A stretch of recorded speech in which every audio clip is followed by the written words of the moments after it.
Bonjour à tous, je vais vous présenter ici une petite vidéo sur les développements limités. Ce sera la première vidéo d'une série, puisqu'ensuite on verra également comment calculer des développements limités plus complexes. Mais pour le moment, on va se contenter d'appliquer la formule de Taylor pour déterminer des développements limités usuels en zéro. Eh bien, j'espère que vous êtes prêts. Allez, c'est parti!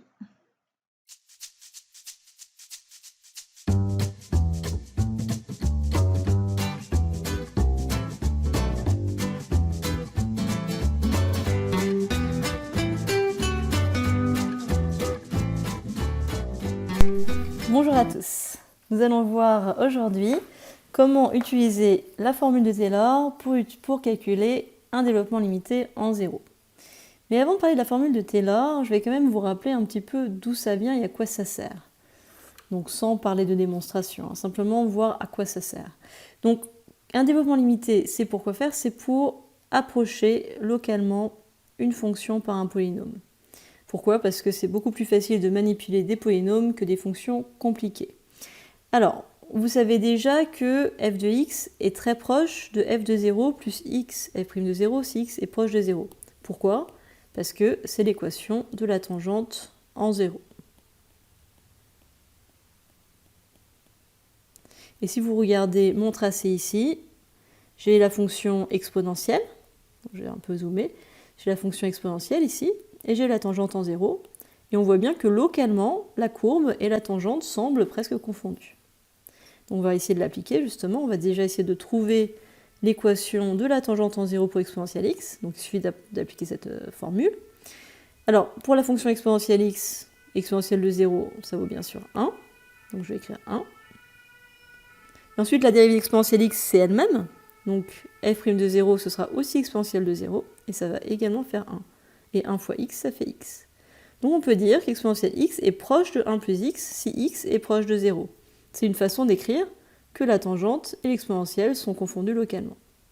Donc c'est pas très précis, c'est quelque chose qu'on écrit plutôt en physique ou en maths appliquée qu'en maths tout court, mais c'est juste pour que vous compreniez à quoi ça sert.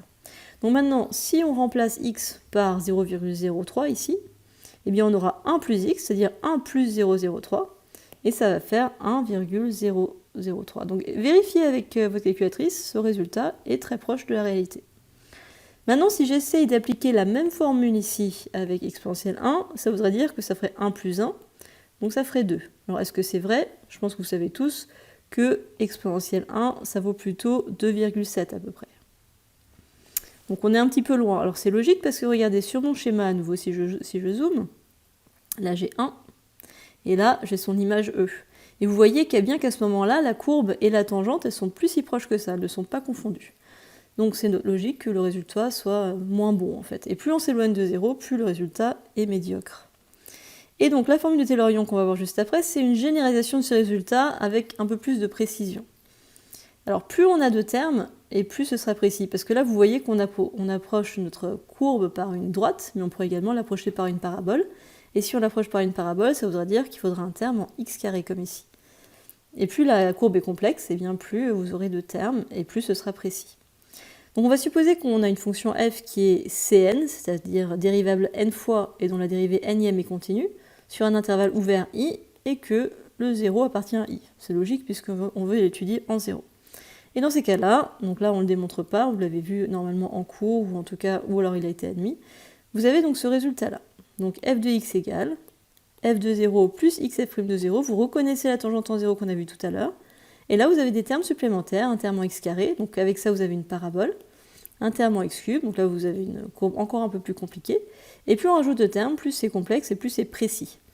Alors pourquoi je dis que c'est précis? Parce que vous voyez que là ce sont des x carré, x cube, or vous savez que x est proche de 0. Donc si je vous dis par exemple que x égale 0,1, eh bien x carré sera égal à 0,01, x au cube ça sera égal à 0,001, donc vous avez des termes qui sont de plus en plus petits, et ça vous rajoute une petite précision supplémentaire en fait. Et il faut savoir qu'on va pouvoir du coup négliger certains termes justement en se disant c'est de plus en plus petit donc on peut négliger, mais seulement si x est vraiment proche de 0. Et justement quand on écrit un reste comme ça, c'est un reste à l'ordre n, c'est une façon de dire qu'on néglige tous les termes qui sont en puissance n plus 1, n plus 2, etc. Et donc là on a dit que c'était la tangente en 0, et là j'ai écrit le terme non nul suivant donne la position relative locale, c'est-à-dire ça va nous permettre de savoir si la courbe est au-dessus ou en dessous de la tangente. Puisque notre courbe, donc qui est représentée par f, sera égale à la tangente plus ou moins un terme. Et c'est ce qui nous permettra de dire si la courbe est au-dessus ou en dessous de la tangente. Et donc cette égalité, elle est valable pour tout x dans l'intervalle i, mais elle n'a d'intérêt que si x est proche de 0. D'accord ? Très important. Et c'est ce qu'on a vu ici, hein, que quand x n'était pas proche de 0, ça n'avait aucun intérêt. Alors, pourquoi il faut que x soit proche de 0 ? C'est parce que sinon le reste qui est là ne sera pas négligeable. Donc du coup, on ne pourra pas dire que f de x est à peu près égal à ce qui est écrit. Et on parle donc, en termes de vocabulaire, on parle de développement limité à l'ordre n en 0. Alors on va s'intéresser à un premier exemple, donc c'est peut-être l'exemple le plus simple qu'on peut trouver sur les développements limités, c'est la fonction exponentielle. Alors pourquoi c'est simple pour la fonction exponentielle ? Parce que quand on dérive exponentielle, donc on va appliquer la formule qui est juste au-dessus, hein, quand on dérive exponentielle, on obtient toujours exponentielle. Donc du coup, alors si j'écris exponentielle x, je le dérive, j'obtiens la même fonction. Et en plus, vous savez qu'exponentielle 0 vaut 1. Donc ce qui veut dire que vous aurez f de 0, c'est-à-dire exponentielle 0 qui vaut 1. Vous aurez ici f' de 0 qui vaut exponentielle de 0 qui vaut 1 et aussi f de seconde de 0 qui vaut 1, etc.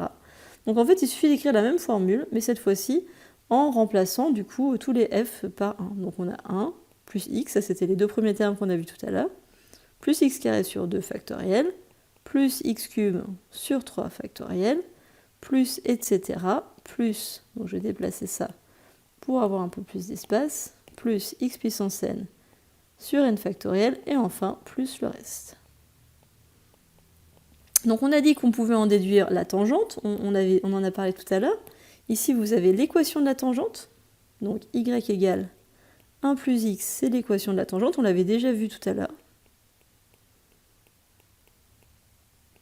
Et le terme suivant, qui est ici, eh bien, va nous donner la position relative. Donc là, on a notre exponentielle qui est égale à l'équation de la tangente plus un terme. Donc la courbe sera au-dessus de la tangente.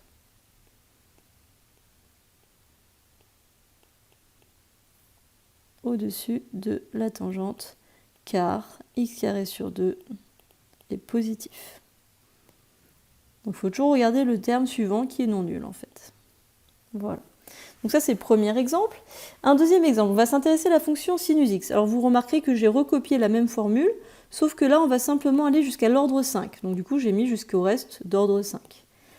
Alors maintenant on va regarder la fonction sinus x. Elle est un tout petit peu plus compliquée que la fonction exponentielle puisque eh bien, la dérivée n'est pas toujours elle-même. Parfois c'est cos, moins cos, etc. Bon ça va changer. Donc du coup on va compléter. Alors f de 0 déjà c'est sinus 0. Alors sinus 0, vous savez que ça vaut 0. F' de 0, alors là il faut dériver sinus. La dérivée de sinus, c'est cosinus. Donc là on va écrire cos 0. Rappelez-vous que sinus est sympa, c'est pour ça que la dérivée de sinus c'est cos. Et là on sait que ça vaut 1. Maintenant on va dériver cos x. La dérivée de cos x, eh bien c'est quoi ? C'est moins sinus x, puisque cosinus x il est menteur. Et donc du coup on va avoir moins sinus 0 ici, puisqu'on le fait en 0, donc ça fait 0. Je redérive le moins sinus, rappelez-vous que sinus est sympa, donc on garde le même signe, moins cos 0, et donc ça fait moins 1. Ensuite, on redérive encore moins cos 0, qui va nous faire changer le signe, puisqu'il est menteur, donc on aura sinus x, donc sinus 0, puisqu'on est en 0, et ça fait 0. Et on recommence, on retourne sur le même cycle, la dérivée de sinus, on dit que c'était cos, et cos 0 vaut 1. Donc on n'a plus qu'à remplacer, on a donc f de x. Alors le 0, je ne vais pas l'écrire, on a x. Ensuite, le terme x carré sur 2 est nul aussi. Je vais écrire celui-là, donc moins x au cube sur 3 factoriel. Ensuite, celui-ci est nul également. Et il reste ce terme-là, plus x puissance 5 sur 5 factoriel. Et vous avez remarqué qu'il y avait une sorte de cycle, hein, on repasse par les mêmes valeurs.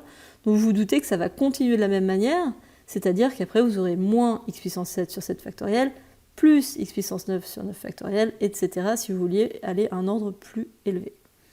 Et donc du coup j'ai fait un petit schéma ici pour que vous voyez bien ce qui se passe. Justement si on voulait approcher sinus x par des polynômes, eh bien sinus x est représenté ici en bleu, et vous avez la tangente qui est représentée en rouge ici, donc qui est une courbe qui approche sinus x mais pas très bien. P3, c'est lorsque vous prenez un peu plus de termes. Donc rappelez-vous, donc ça que je ne l'ai pas dit ici. Là, vous avez y égale x, cette partie-là qui vous donne la tangente. Y égale x en 0. Et quand on prend le terme qui suit ici, ça va nous permettre de savoir si la courbe est au-dessus ou en dessous de sa tangente. Et là, c'est pas pareil que tout à l'heure parce qu'on a du x cube et le x cube change de signe. Donc là, il va falloir distinguer des cas. Donc si x est positif, on remarquera que le terme suivant, moins x cube sur 3 factoriel, est négatif. Et dans ces cas-là, la courbe est en dessous de la tangente. Inversement, si x est négatif, moins x cube sur 3 factoriel sera positif, parce qu'on a un cube, hein, donc avec le cube, c'est pas toujours positif comme le carré. Et donc c'est f est au-dessus, cette fois-ci, de la tangente. Voilà, et c'est ce qu'on observe bien ici. Vous avez donc la courbe qui est en dessous de la tangente quand x est positif, et au-dessus quand x est négatif. Alors quand on rajoute le terme moins x cube, eh bien on se rapproche un tout petit peu plus de la courbe. Quand on prend un terme en plus, donc jusqu'à x5, donc P de P5, ça correspond à justement ce terme-là.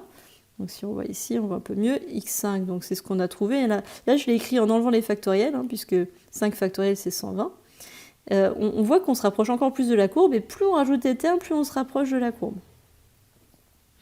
Et ici, j'ai mis l'erreur qu'on obtient en pi sur 2. C'est-à-dire que si on se passe en pi sur 2 qui est là, donc qui est quand même pas si près que ça de 0 d'ailleurs, eh bien on est de plus en plus près de la courbe si on augmente le nombre de termes.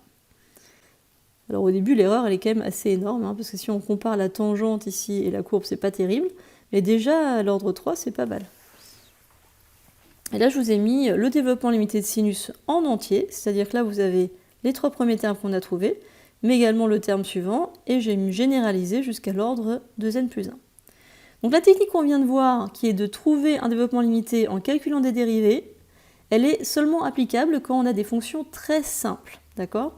Du genre exponentielle, cosinus, sinus, 1 plus x à la puissance alpha, ou ln de 1 plus x. Dans ces cas-là, c'est intéressant. Et on verra ça dans une autre vidéo avec quelques exemples usuels. Mais par contre, si vous avez des fonctions beaucoup plus compliquées, par exemple des produits de fonctions, des quotients, des composés, on verra d'autres méthodes qu'il faudra bien maîtriser. Donc à retenir, la formule de Taylor est utile uniquement pour les fonctions simples. Bon, j'espère que cette petite vidéo vous a plu et je vous dis à la prochaine fois. Donc si ça vous a plu, n'hésitez pas à vous abonner, à mettre un petit like, et puis si vous avez d'ailleurs des idées de vidéos qui vous intéresseraient, dites-le moi. À bientôt!